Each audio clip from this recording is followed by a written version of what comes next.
ओम शांति। आज 3/3/2025 की बाबा की मुरली का सार देखेंगे। आज की मुरली में बाबा कह रहे हैं, मीठे बच्चे, इस बेहद नाटक को सदा स्मृति में रखो तो अपार खुशी रहेगी। इस नाटक में जो अच्छे पुरुषार्थी और अनन्य हैं उनकी पूजा भी अधिक होती है। तो आज बाबा हमें इस विश्व ड्रामा का पाठ पक्का करा रहे हैं। ये बहुत ही इंटरेस्टिंग कहें तो एक तरीके का सब्जेक्ट है। आत्मा के बारे में फिर भी हमें ज्ञान है, परमात्मा के बारे में भी जो है वो ज्ञान है। नाटक के बारे में सिर्फ हम ऊपर ऊपर से कह देते हैं, ड्रामा, बिंदी, इस तरह से। तो आज जो है हमें नाटक का राज बाबा पक्का करा रहे हैं। तो जैसे छोटा बच्चा होता है, अगर 1.5-2 साल का है, उसको अगर बॉल के साथ खेलते हैं हम लोग उसके साथ, तो जो है वो इन्जॉयमेंट से खेलता है। लेकिन वही बच्चा अगर 25-30 साल का होकर के कहीं स्टेडियम में जा कर के खेलता है तो उसमें क्या फ़र्क होता है। छोटा बच्चा जो है वो इन्जॉयमेंट से खेलता है, बस उसे खेलना है इसीलिए खेल रहा है। लेकिन बड़े बच्चे को एक कॉन्शियसनेस हो जाती है और वो हार और जीत के साथ अपनी पहचान बना लेता है। तो इसी तरह से हम जब उस छोटे बच्चे की तरह यह विश्व नाटक में अपना पार्ट प्ले करेंगे तो जो है हमें खुशी होगी। अर्थात कि जो हो रहा है वो खेल में हो रहा है, हम उससे भिन्न हैं। जैसे कि बताया था कि अगर रोहित की ज़िंदगी में कुछ भी हो रहा है तो लेकिन ऋतिक रोशन उसके दुख में दुखी नहीं होगा। तो इसी तरह से हम भी स्वयं को एक्टर समझेंगे तो जो है अपार खुशी में रहेंगे, क्योंकि हमें पता होगा कि ये जस्ट एक नाटक है और मुझे एंजॉयमेंट के लिए खेलना है। तो बाबा कह रहे हैं, अच्छे पुरुषार्थी और अनन्य, अर्थात स्वयं को अच्छा पुरुषार्थी कौन, जो स्वयं को एक्टर समझ करके और जो है वो रोल प्ले करता है ना। पुरुष अर्थ में, अर्थात आत्मा क्या है, एक्टर है, और जो ये विश्व ड्रामा में चल रहा है वो जस्ट उसका रोल है। प्रिया, पूजा, पलक, प्रदीप, प्रमोद उसका रोल है। तो और अनन्या भी वो जो अच्छी एक्टिंग करते हैं, है ना। जैसे कि बाहर से हमें रोना आ रहा है तो हम रोने की ज़रूर एक्टिंग करें, लेकिन अंदर से समझें कि ये रोल को रोना आ रहा है, मुझे नहीं। तो उनकी पूजा भी अधिक होती है, अर्थात स्थूल में तो पूजा होती है लेकिन दूसरे लोग भी जो है उसकी वाहवाही करते हैं। जैसे आज के हम मेगा स्टार कहें, शाहरुख खान, आमिर खान, सलमान खान, तो जो है वो उनका क्या होता है, उनका नाम अधिक लिया जाता है। इसी तरह से बाबा कह रहे हैं उनकी पूजा अधिक होती है। कौन सी स्मृति, प्रश्न पूछ रहे हैं बाबा, दुनिया के सब दुखों से मुक्त कर देती है, हर्षित रहने की युक्ति क्या है। तो बाबा ने कहा, सदा स्मृति रहे कि अभी हम भविष्य नई दुनिया में जा रहे हैं।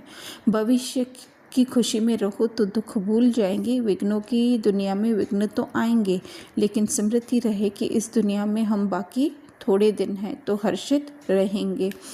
तो भविष्य नई दुनिया अर्थात क्या, हमारी न्यू मूवी शुरू होने वाली है, उसमें जो है हमें सुख का रोल मिलने वाला है। इस स्मृति में रहना है हमें। तो और फिर विघ्नों की दुनिया अर्थात क्या, क्योंकि अभी सबकी मूवीज़ कैसी चल रही हैं, है ना। जैसे आज भी हम देखें आजकल की मूवीज़ कैसे बनती है कि मार धाड़ या बंदूक और तलवारों की तो नहीं, पर बम्स वगैरह की जो है वो चलती है, जिसमें लोगों को बहुत दुख होता है, जिसमें आजकल हम सुने तो कहा जाता है खून की नदियाँ बहेंगी, है ना। तो इस तरह से तो सबकी मूवी में यही सीन चल रहे हैं। तो बाबा कह रहे हैं कि बुद्धि में रहे कि ये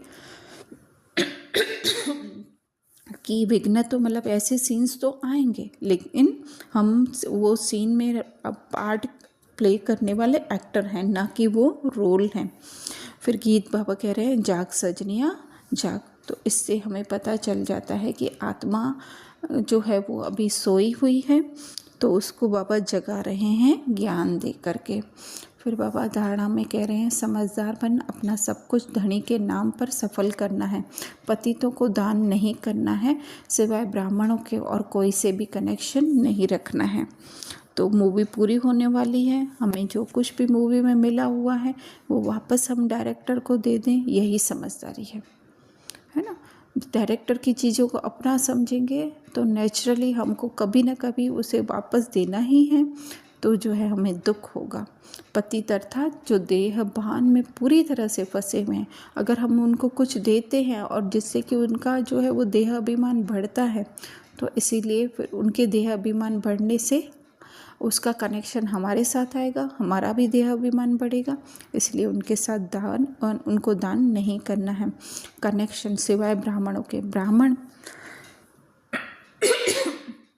ब्राह्मण किसे कहा जाएगा? जो ज्ञानी हो, है ना। ब्राह्मणों का काम ही क्या होता है? पढ़ना और पढ़ाना। तो जो देही अभिमानी है, उनके साथ ही कनेक्शन रखना है। फिर दूसरा बाबा कह रहे हैं, बुद्धि रूपी झोली में ऐसा कोई छेद न हो जो ज्ञान बहता रहे। बेहद का बाप बेहद का वर्षा देने के लिए पड़ा रहे। इस गुप्त खुशी में रहना है, बाप समान रहमदिल बनना है।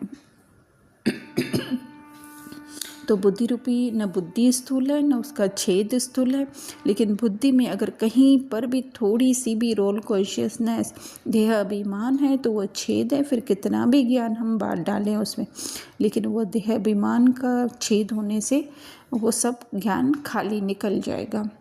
फिर बेहद का बात अर्थात आत्माओं का बाप है, तो वो आत्माओं को वर्षा देने के लिए आ रहे हैं।